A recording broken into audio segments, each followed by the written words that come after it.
Welcome back. You're listening TikiCooksTv, where you get all the feels and grooves with your food.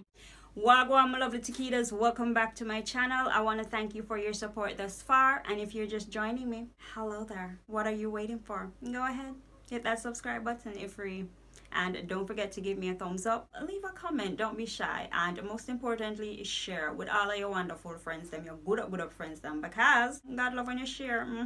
So Today I'll be making some cheesy macaroni casserole. and if you want to see how I made this, then stick around to the end now. I have some nice things in there, you know, them easy grooves. And I'll also add the ingredients in the description below. So yeah, that's just about it. Let's get right into it.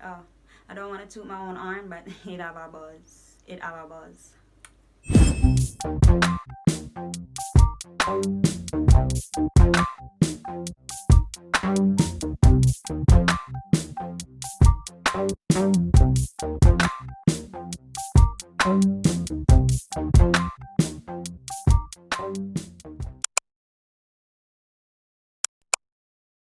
Alright, so we need to add some salt because we're making pasta. So we're gonna salt the water, make it taste like the sea. You ever almost drawn a sea and water get in the mouth? That's how we want it. Then we're going to add our macaroni, or you can call it pasta.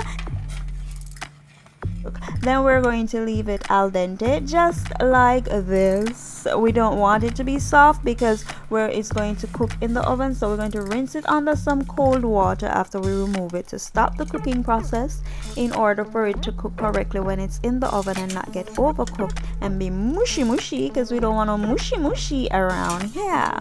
Then we're going to make our roux, so we're just going to add some flour to our butter, and we're going to gradually mix it around and do it fast because we don't want it to be lumpy. And then we're going to go in with some pasta water, remaining pasta water, and then we're just going to stir. Then we're just going to go in with I'm going to leave the ingredients in the description box below, but yeah, some minced garlic, and then we're just going to stir that around, you know. And then I'm just going to go in with some minced onion also. Now this is a dried one. I usually use the fresh onions, which fresh is always better, darling, but yeah, I needed to use up this because I've had it a while, and you know, I just want to use up every little thing. As I say, you know, you use the fresh. That's what I always do at this point in time. I'm using the dried. Then I'm going to add some white pepper. You can use black pepper, white pepper, blah blah blah. It's the same, tomato. It's just that one's white and this is a white dish, so you know. And then I'm going to add paprika. We just stir it around.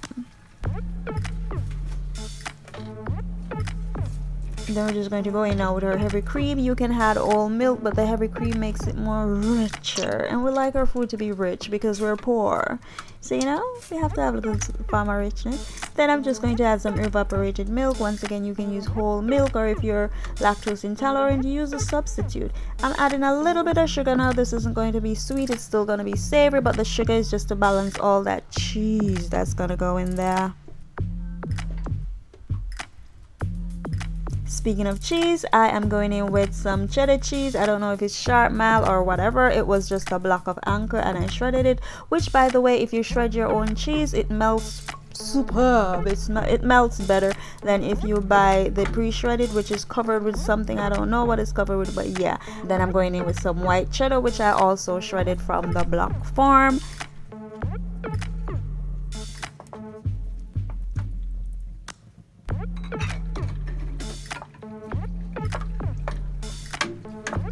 Then I told you it would be a lot of cheese. I'm going to add some Monterey Jack, and this one is infused with dill, but you can use marble Monterey Jack or whatever you choose. Just, you know, do your thing.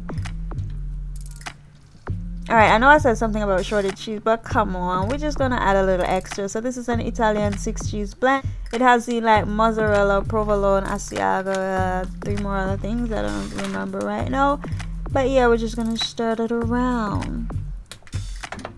Oh, and you want to have the stove turn off at this point because we're not trying to cook and bubble up the cheese. We just want it to melt, and the residual heat will actually melt it, so it doesn't need to be on. Then I had some remaining sharp cheddar, pre-shredded sharp cheddar from another dish, and I just decided why not dump it in there. Cheesy goodness, the more the merrier, right? So yeah, that's what I did. Then I'm going in with some more black pepper. I needed more oomph, so I didn't want it to add more white pepper. I needed to see some specks up, right? You know, jazz it up. So I went with the black pepper. You can use either. You can even use Scotch bonnet. So I'm just gonna dump in my macaroni and just spin it around. I don't like to call it pasta until it's completely cooked. So right now it's just macaroni. Why? So look at that. Look at that. This looks so good.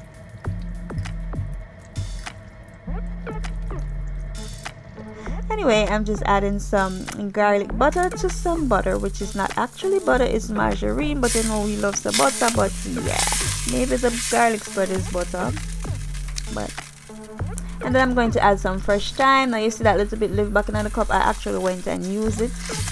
So use all like some fresh thyme leaves, you know. Then I'm just gonna stir this around, and this just smells so nice. Then I'm going to go in with some Japanese panko breadcrumbs. Now these breadcrumbs, you know, it gets extra crispy when you add it to anything.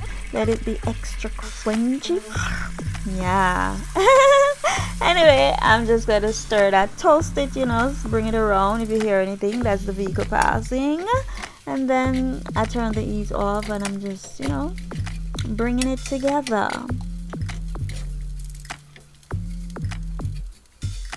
Then I let it get cool because we're going to add some Parmesan cheese that I blitzed up or pulsed up. It's fresh, so I wanted it to be cool because I didn't want it to melt until it's in the oven, darling. So yeah, I'm just combining the Parmesan into the breadcrumbs. I went ahead and I layered the bottom with some cheese and breadcrumbs, you know, because I just like that little extra cheese there at the bottom. And sometimes if the flames bring it up to a little crunch, like not really burnt cheese, but you know, crispy cheese, I don't know, it's just nice. And if I was using a larger dish, I would also add a layer of cheese in the center also, but this is a small one, so I'm just gonna top it off with the cheese and breadcrumbs. You see me? Oh, I forgot, many of you might not understand what I'm saying. I'm gonna drop you my patwa, but yeah, I'm just topping off my casserole with my shredded cheese. Then I'm adding the breadcrumbs, giving it a little pat, a little tap there, and a tap here. Here a tap, there a tap, everywhere a tap. Okay, I can't sing. So this is what my casserole is looking like, or my macaroni pie, or whatever you call it where you are. But yeah, this is what it's looking like. I'm gonna fling it, dash it, put it in the oven for I don't want to give you an exact time, but just judge it until it's melted at around 375 or 450. Until it's looking like this, golden brown. You know, darling, this smells so good, it looks so good, and let's dig in. But first, if you're not already subscribed, give me a thumbs up, leave a comment, don't be shy. Remember to share with your wonderful friends and subscribe. Listen to crunch now, man. You know, hear that? Yeah, this is so nice. One more thing, guys, what do you call this where you're from? I would really like to know, so just drop it in the comment section below. Bye bye.